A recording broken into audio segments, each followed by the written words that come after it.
ಗ್ರಾಮದಲ್ಲಿ ಹಸು ನೀಗಿದ ಎತ್ತುಗಳು ರೈತನಿಗೆ ಆಸರೆಯಾಗಬೇಕಿದೆ. ಪಶು ಇಲಾಖೆ ಮತ್ತು ಜನಪ್ರತಿನಿಧಿಗಳು ಕಾಟಗಿ. 2 ಎತ್ತುಗಳು ಸೇರಿ 1 ಎಮ್ಮೆಯ ಕರ ಒಟ್ಟು 3 ಪಶುಗಳು ಮೃತಪಟ್ಟ ದುರ್ಘಟನೆ ಸಮೀಪದ ಹಾಲಸಮುದ್ರ ಗ್ರಾಮದಲ್ಲಿ ನಡೆದಿದೆ. ಅದೃಷ್ಟವಶಾತ್ ಗೋಮಾತೆ ಒಂದೇ ಪಶು ವೈದ್ಯಾಧಿಕಾರಿಗಳ ಶ್ರಮದಿಂದ ಚಿಕಿತ್ಸೆ ಫಲಕಾರಿಯಾಗಿ ಬದುಕುಳಿದಿದೆ. ತಾಲೂಕಿನ ತ್ರಿವಳಿ ಗ್ರಾಮಗಳಲ್ಲೊಂದಾದ ಹಾಲಸಮುದ್ರ ಗ್ರಾಮದ ಶಿವಬಸಪ್ಪ ತಂದೆ ಮಲ್ಯಪ್ಪ ಮರಳಿ ಎನ್ನುವ ರೈತನಿಗೆ ಸೇರಿದ 2 ಎತ್ತು, ಎಮ್ಮೆ, ಕರ, 1 ಆಕಳು, ಅದರಲ್ಲಿ 2 ಎತ್ತು, 1 ಎಮ್ಮೆ ಮೃತಪಟ್ಟಿವೆ. ವ್ಯವಸಾಯಕ್ಕೆ ಆಸರೆಯಾಗಿದ್ದ ಎತ್ತುಗಳಿಂದ ಸುಮಾರು ವರ್ಷಗಳಿಂದ ವ್ಯವಸಾಯ ಮಾಡಿಕೊಂಡು ಬಂದಂತಹ ಬಡ ರೈತ ಈ ಎತ್ತುಗಳಿಂದಲೇ ಸುಮಾರು 10 ಎಕರೆ ಜಮೀನನ್ನು ವ್ಯವಸಾಯ ಮಾಡ್ತಾ ಇದ್ದ. ಇವರ ಕುಟುಂಬಸ್ಥರು ಬೆಳಗ್ಗೆ 6 ಗಂಟೆ ಸುಮಾರಿಗೆ ಎದ್ದು 4 ದನ ಕರುಗಳಿಗೆ ಹುಲ್ಲು ಹಾಕಿ ನೀರು ಕುಡಿಸಿದ್ದಾರೆ. ನೀರು ಕುಡಿಸಿದ ಕೆಲವೇ ಕ್ಷಣಗಳಲ್ಲಿ ಎತ್ತು ನಡುಕ ಉಂಟಾಗಿ ಸಗಣಿ ಹಾಕಿದೆ. ತರುವಾಯ ಹೊಟ್ಟೆ ಹುಬ್ಬಿ ಬಾಯಿಯ ಮುಖಾಂತರ ಬಹಿರ್ದೆಸೆ ಹಾಗೂ ರಕ್ತಸ್ರಾವವಾಗಿದೆ. ಕುಟುಂಬಸ್ಥರು ತಕ್ಷಣ ಪಶು ವೈದ್ಯಾಧಿಕಾರಿಗಳಿಗೆ ದೂರವಾಣಿ ಮುಖಾಂತರ ವಿಷಯವನ್ನ ತಿಳಿಸಿದ್ದಾರೆ. ವೈದ್ಯಾಧಿಕಾರಿಗಳು ಪರೀಕ್ಷೆ ಚಿಕಿತ್ಸೆ ನೀಡಲಾಗಿ ಆಕಳು 1 ಪ್ರಾಣಾಪಾಯದಿಂದ ಪಾರಾಗಿದೆ. ಈ ಎತ್ತುಗಳಿಂದ ಸುಮಾರು ಎಕರೆ ಜಮೀನು ವ್ಯವಸಾಯ ಹಾಗೂ ಕುಟುಂಬ ನಿರ್ವಹಣೆ ನಡೆಸುತ್ತಿದ್ದರೂ ಸುಮಾರು ಲಕ್ಷಗಟ್ಟಲೆ ಮೌಲ್ಯದ ಎತ್ತುಗಳನ್ನು ಕಳೆದುಕೊಂಡು ಆ ಬಡ ರೈತನ 2 ಕೈಗಳು ಕಳೆದುಕೊಂಡಂತಾಗಿದೆ. ಕಾರಣ ಸಂಬಂಧಪಟ್ಟ ಜನಪ್ರತಿನಿಧಿ ರೈತನಲ್ಲದಿದ್ದರೂ ರೈತರ ಸಂಕಷ್ಟಕ್ಕೆ ಸ್ಪಂದಿಸುವ ಬರದ ನಾಡಿನ ಭಗೀರಥ ಅಭಿವೃದ್ಧಿಯ ಹರಿಕಾರ ಸನ್ಮಾನ್ಯ ಶ್ರೀ ಶಿವರಾಜ್ ತಂಗಡಿಯವರು ಮತ್ತು ಅಧಿಕಾರಿಗಳು ಕುಟುಂಬದ ನೆರವಿಗೆ ಧಾವಿಸುತ್ತಾರಾ? ಕಾದು ನೋಡಬೇಕಾಗಿದೆ.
ಫೋಟೋಸ್ ಹಾಕ್ತಾರೆ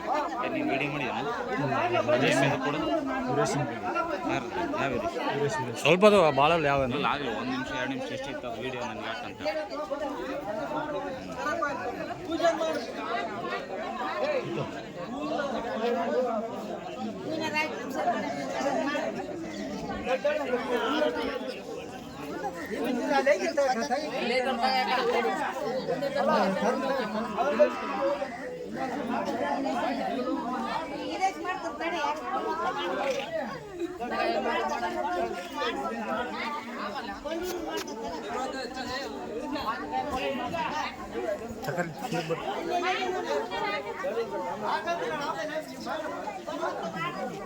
ఎందుకు బదలే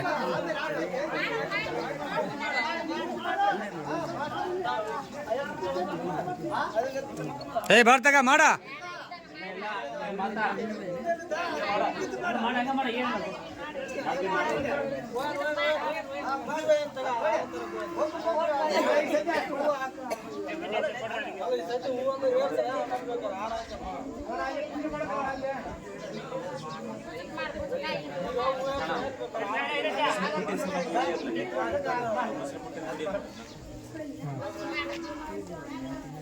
ಅವಕಾಶ ಅಂದ್ರೆ ನೀಡೋ ಅವಕಾಶ